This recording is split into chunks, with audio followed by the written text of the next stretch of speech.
Hello and welcome to the official YouTube channel of Banking Guru।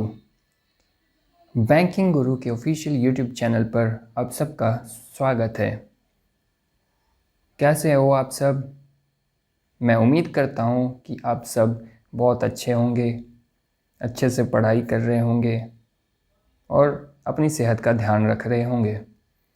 तो आज हम एक बार फिर से रीजनिंग का सेशन लेकर आ गए हैं आपके सामने। आज के सेशन में हमने IBPS क्लर्क मेंस 2019 में पूछे गए क्वेश्चंस को सामने रखा है और हम आज के सेशन में 3 सेट ऑफ क्वेश्चंस लेकर आए हैं। चलिए उसमें से पहला सेट आपकी स्क्रीन के सामने ये रहा। इस क्वेश्चन स्क्रीन का आप लोग स्क्रीनशॉट ले लीजिए या वीडियो को पॉज करिए और खुद से सॉल्व करने की कोशिश करिए सॉल्यूशन देखने से पहले। ये सारे क्वेश्चंस बहुत ही इम्पोर्टेंट क्वेश्चंस हैं, जो भी 3 सेट ऑफ क्वेश्चंस मैं आज की सेशन में लेकर आया हूँ। इन क्वेश्चंस में यदि आप में से किसी को भी किसी तरह की कोई डाउट होती है तो प्लीज़ अपने उन डाउट्स को क्लियर करें ताकि एग्जामिनेशन में आप पैनिक ना हो ऐसे क्वेश्चंस को देखकर। ठीक है, तो चलिए अब मूव करते हैं हम इस क्वेश्चन के सॉल्यूशन पे। तो चलिए दोस्तों, एक बार इस पज़ल को सारे लोग एक साथ रीड कर लेते हैं कि क्या क्या दिया गया है इस पज़ल में।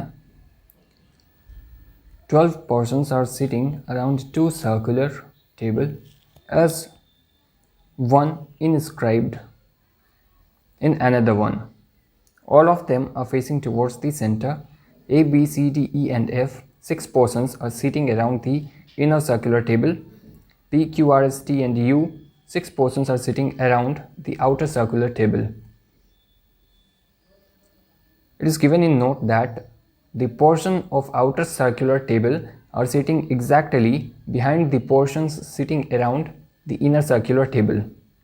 Now, चलिए अब कंडीशंस क्या क्या दी गई हैं उसे एक बार देख लेते हैं।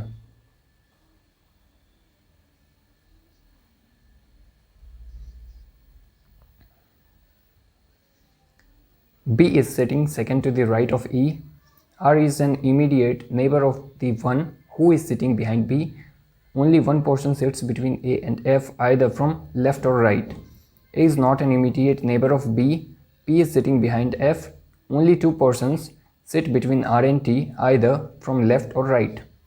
U is an immediate neighbor of P. D is an immediate neighbor of A. T is not behind D. And Q is not an immediate neighbor of R. ठीक है, चलिए अब हम अपने इस पजल का सॉल्यूशन देखते हैं।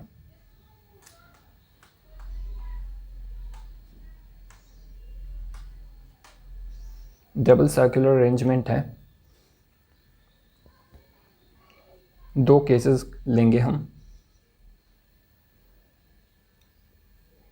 1 सर्कल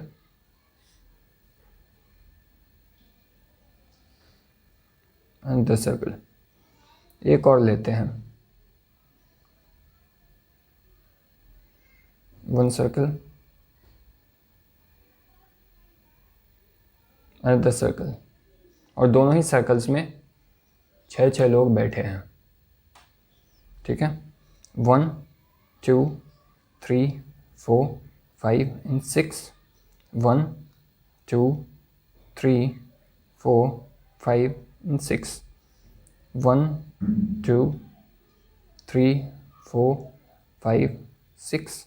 1 2 3 4 5 एंड 6। ठीक है, अब बोला गया है B is sitting second to the right of E और A B C D E F inner circle में बैठे हैं। तो हम यहाँ पे E की पोजीशन फिक्स कर देते हैं कि E यहाँ पे बैठा है। 1 2 सेकेंड टू द राइट पे B बैठा है। E के सेकेंड राइट पे B बैठा है। R is an immediate neighbor of the one who is sitting behind B.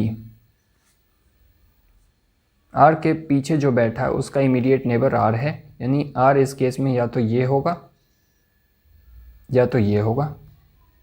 इस वाले केस में भी R या तो ये होगा या तो ये होगा।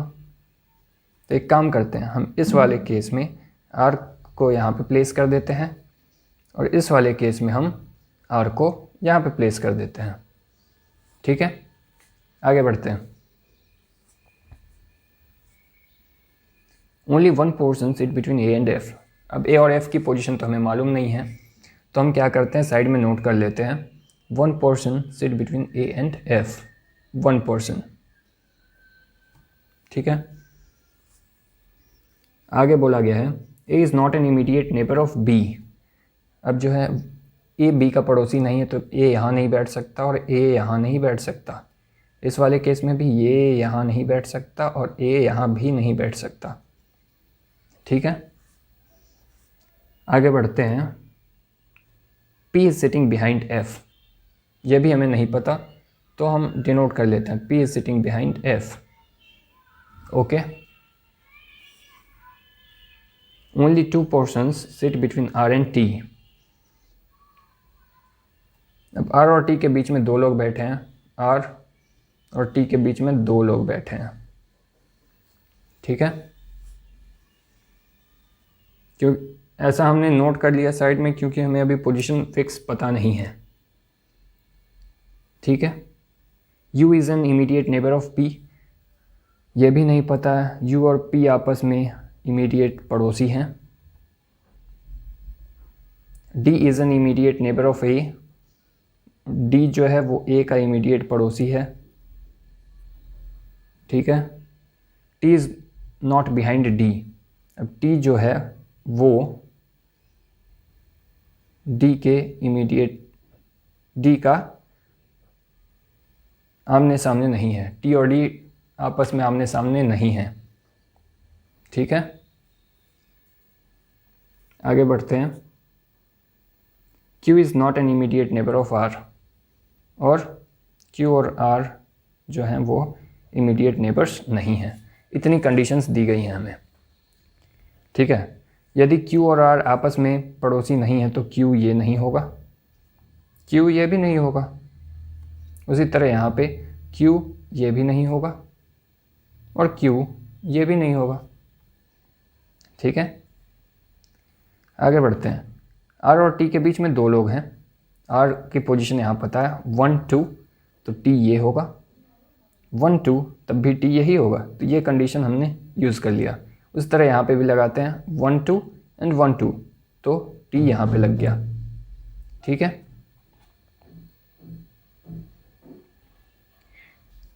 अब चलिए अपनी नेक्स्ट हिंट देखते हैं। D और A आपस में पड़ोसी हैं और A और F के बीच में एक पर्सन होना है। अगर ये A नहीं है और यदि हम इसको F कहते हैं कि यदि ये F है तो A यहाँ होगा। अगर A ये होगा तो D यहाँ होना होगा। लेकिन यहाँ पे एक कंडीशन दी गई थी कि F के पीछे P को बैठना है, लेकिन यहाँ पे यदि F लेते हैं तो यहाँ पे तो F के पीछे R बैठा है, तो ये तो पोजीशन होगी नहीं। अगर F ये है तो A, एक गैप B बैठा हुआ है, एक गैप E बैठा हुआ है। ठीक है, और A यहाँ हो नहीं सकता, तो हम क्या करते हैं, यहाँ पे F की पोजीशन फिक्स करते हैं। 1 गैप A यहाँ नहीं हो सकता, 1 गैप A यहाँ हो सकता है। ठीक है, और A और D आपस में पड़ोसी हैं, तो D की पोजीशन ये हो गई और बच गया C की पोजीशन ये हो गई। ठीक है, आगे बढ़ते हैं।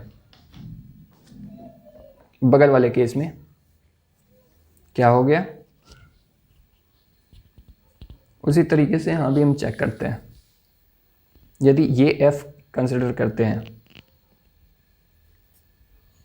F लगा दिया यहाँ पे हमने, एक गैप A, और यही एक केस ही है, क्योंकि यदि ये यहाँ पे F लगाते हैं तो F के अपोजिट में P बैठना है, लेकिन R बैठा है। ठीक है, तो ये हुआ P, ये हुआ P, यानी हमारी ये कंडीशन यूज़ हो गई, ये कंडीशन भी यूज़ हो गई। ठीक है, ये कंडीशन भी यूज़ हो गई, तो D ये होगा। तो बचा क्या, C, यानी कि सी ये हो गया। ठीक है, हमारी इनर सर्कल तो कंप्लीट हो चुकी है। अब देखिए क्यू ये नहीं है, ये नहीं है, और बाकी 1, 2 और 3, बाकी 3 पोजीशंस फिल हो चुके हैं, एक यहीं खाली है, तो क्यू यहाँ पे ऑब्वियस है कि प्लेस होगा। उसी तरह इस केस में आते हैं, 1, 2, 3 ऑलरेडी प्लेस है, 2 पे नहीं हो सकती, तो क्यू के लिए पोजीशन खाली है ये, तो यहाँ पे हमने प्लेस कर दिया। ठीक है, यानी कि हमारी ये कंडीशन भी फुलफिल हो गई। अब टी के ऑपोजिट में डी नहीं हो सकता, टी के ऑपोजिट में डी नहीं हो सकता। ये देखिए टी और डी आपस में ऑपोजिट में है, तो हमारा ये जो कंडीशन हम लेके चले थे, ये केस वो हमारी हो गई रॉन्ग। यानी कि हमारी जो करेक्ट अरेंजमेंट बनती हुई दिख रही है वो यहाँ दिख रही है। ठीक है, आगे बढ़ते हैं। अब क्या दिया गया है हमें,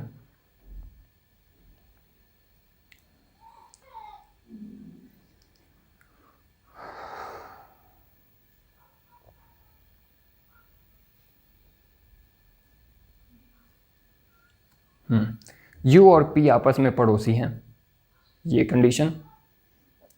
यू और पी के लिए एक ही पोजीशन खाली है, वो है ये, तो यू की पोजीशन मिल गई।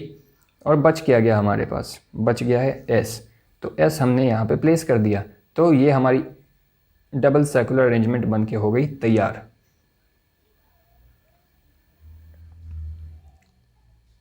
चलिए दोस्तों, ये रहा हमारे आज के सेशन का दूसरा सवाल, और ये भी सवाल IBPS क्लर्क मेंस 2019 के एग्ज़ाम्स में पूछा गया था। ठीक है, इस क्वेश्चन स्क्रीन का भी स्क्रीनशॉट ले लें और खुद से सॉल्व करने की कोशिश करें सॉल्यूशन देखने से पहले, ताकि आपको पता चल सके कि आप इस पैटर्न को आइडेंटिफाई कर पा रहे हो या नहीं कर पा रहे हो।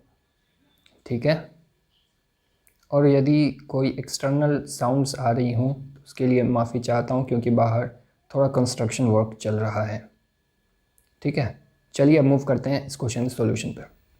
चलिए दोस्तों, अब अपना सेकंड क्वेश्चन एक बार सब मिलकर रीड कर लेते हैं। A word and number arrangement machine, when given an input line of words and numbers, rearranges them following a particular rule. The following is an illustration of input and rearrangement. तो हमें input दी गई है 2538, 5628, 8516, 7524, 6325 and 2645। ठीक है, और इन पे जो operations हो रहे हैं वो स्टेप 4 तक में कंप्लीट हो जा रहे हैं। ठीक है, तो एक बार इसके इनपुट को और स्टेप 1, 2, 3 और 4 में क्या ऑपरेशंस हुए हैं इनको आइडेंटिफाई करिए। उसके बाद एक इनपुट दी गई है आपको जिसे सॉल्व करना है, और इस इनपुट के बेसिस पे आपसे एग्ज़ाम्स में 5 मार्क्स to 7 मार्क्स के क्वेश्चंस पूछे जाते हैं। ठीक है, हाँ, तो चलिए देखते हैं अब क्या पैटर्न फॉलो हुई है। यहाँ पे स्टेप 1 में हम देख रहे हैं कि ये जो नंबर्स दी गई हैं इनपुट में, इन्हीं नंबर्स को with in the numbers ascending order में अरेंज कर दिया है। ठीक है, स्टेप 1 में, तो स्टेप 1 क्लियर हो गया। अब स्टेप 2 में क्या किया है, स्टेप 1 में तो आपस में असेंडिंग ऑर्डर में कर दिया अरेंज, और नंबर के पोजीशंस में किसी तरह की कोई छेड़छाड़ नहीं हुई। अब स्टेप 2 में क्या किया, अब स्टेप 1 में जो नंबर्स हम लोगों को मिला उन नंबर्स को असेंडिंग ऑर्डर में अरेंज किया गया स्टेप 2 में। ठीक है, इसके बाद स्टेप 3 में क्या हुआ, स्टेप 3 में जो बीच के दो नंबर्स हैं, स्टेप 2 में आए नंबर्स के मिडल में जो दोनों नंबर्स हैं, ठीक है, उन नंबर्स को बाहर निकाल लिया गया इन स्टेप 3। ठीक है, और फिर स्टेप 4 में क्या हुआ, स्टेप 3 में जो दो नंबर्स मिले उनका सम करके स्टेप 4 बना दिया गया। ठीक है, समझ आया। अब चलिए इसी बेस पे हम सॉल्व करते हैं अपना ये जो इनपुट दिया गया 3846, 9213, 8273, 7341, 5218, 3285। लेकिन मैं इसकी जो 4 स्टेप्स हैं ये मैं नहीं बनाऊंगा, ये आप लोगों को खुद से बनानी है और step by step, step 1, step 2, step 3, step 4 क्या क्या आंसर मिले आपको वो आपको कमेंट सेक्शन में बताना है, ठीक है।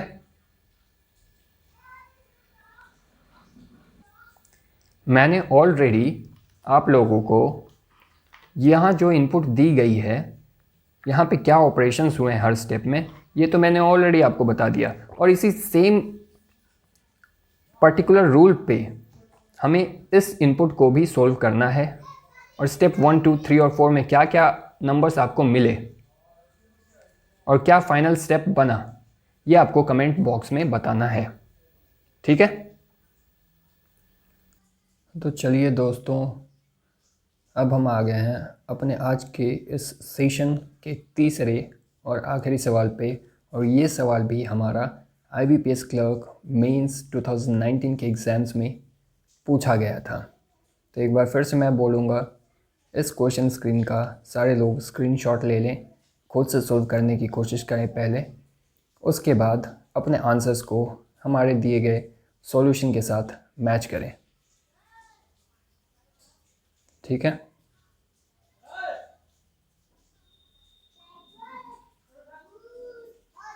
चलिए अब मूव करते हैं इस क्वेश्चन के सॉल्यूशन पे।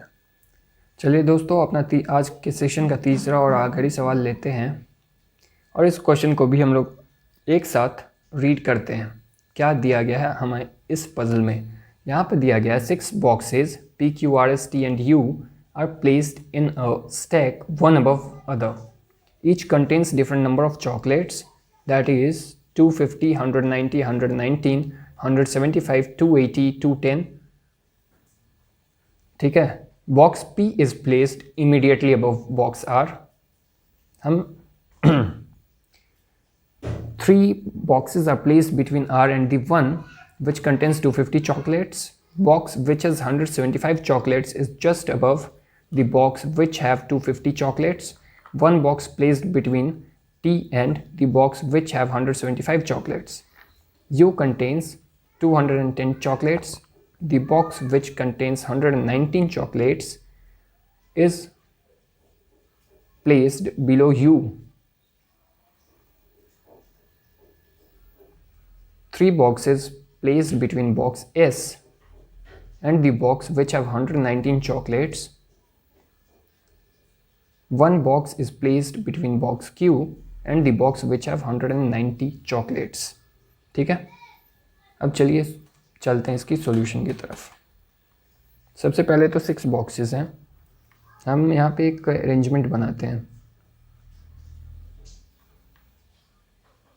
1, 2, 3, 4, 5 and 6.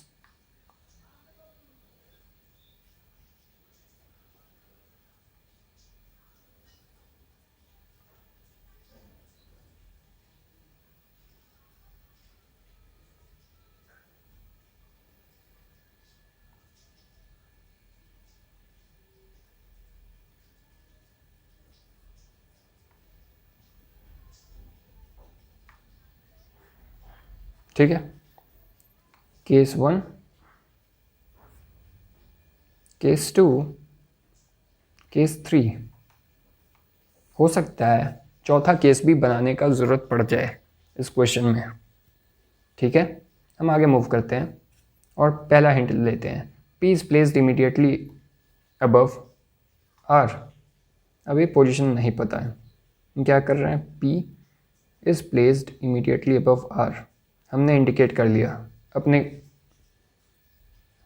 हमें जिस तरीके से समझ आए हम उस तरीके से इंडिकेट कर लेंगे। आगे बढ़ते हैं। 3 boxes placed between R and the one which contains 250 chocolates। ठीक है। R 1, 2, 3 ये पॉसिबल हो सकता है, या फिर 250 ऊपर हो जाए। 1, 2, 3 R। ठीक है। आगे बढ़ते हैं। Box which has 175 chocolates is just above the box which have 250 chocolates. यानी यदि ये 250 है तो 175 वाला बॉक्स इमीडिएट इसके ऊपर होगा। इस वाले केस में भी 175 वाला बॉक्स ये होगा। ठीक है, अब देखिए इसे एक बार काउंट करते हैं। 1 2 3 4 5 6, ये तो स्टेक कंप्लीट हो गई। एक काम करते हैं, अपने केस 1 में इसे प्लेस कर देते हैं। 175 250 and are at the bottom. ठीक है, और इसमें कितनी हुई है? 1 2 3 4 5, और आर के इमीडिएट ऊपर कौन है? पी। तो पी यानी ये हिंट ख़त्म। ये भी 6 हो गई। हम अपने केस 2 में इसे प्लेस कर देते हैं। पी आर 2 गैप 175 250, पी ये होगा। ठीक है, तो ये भी ख़त्म, ये भी ख़त्म, हमने यहाँ पे ऑलरेडी प्लेस कर दिया। ठीक है, आगे बढ़ते हैं।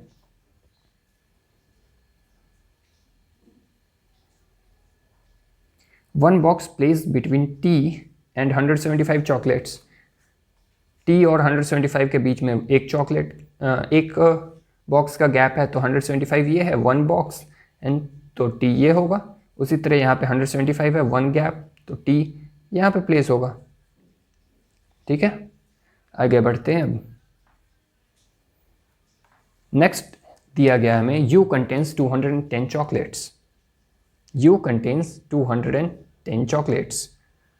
यहाँ 175 है, ये 250 है, यहाँ पे टी पी और आर बैठे हैं, तो यहाँ पे तो 210 होगा नहीं, तो यू ऑब्वियस है कि यहाँ पे बैठेगा और 210 चॉकलेट्स इसके पास होंगे। और इसी तरीके से इस वाले केस में पी आर टी ऑलरेडी हैं, यहाँ 175 और 250 है, तो यू यहाँ पे होगा और 210 चॉकलेट्स यहाँ होंगे। ठीक है, आगे बढ़ते हैं। The box which contains 119 chocolates is placed below box you. अब 119 चॉकलेट वाली बॉक्स यू से नीचे होनी है, और यहाँ हमारे केस 2 में यू से नीचे 2 बॉक्सेस ही हैं, और दोनों में एक में 175 चॉकलेट्स हैं, एक में 250 चॉकलेट्स हैं, तो 119 यू से नीचे होने की पॉसिबिलिटी हमारे केस 2 में नहीं है, तो हमारी केस 2 यहाँ पे कैंसिल हो जाती है। ठीक है, लेकिन केस 1 में अभी भी पॉसिबिलिटी है, पी और आर में से कोई भी 119 चॉकलेट्स वाली बॉक्स हो सकती है। आगे बढ़ते हैं। आगे दिया गया है 3 boxes placed between box S and the box which has 119 chocolates. ठीक है, एस और 119 के बीच में 3 1 2 3 119। ठीक है, one box is placed between box Q and 190 chocolates. अब Q और 190 की क्या संभावना है? यदि ये ऊपर की 2 बॉक्सेस खाली हैं, यदि ये Q है तो एक के गैप पे, एक बॉक्स के गैप पे 190 होना चाहिए।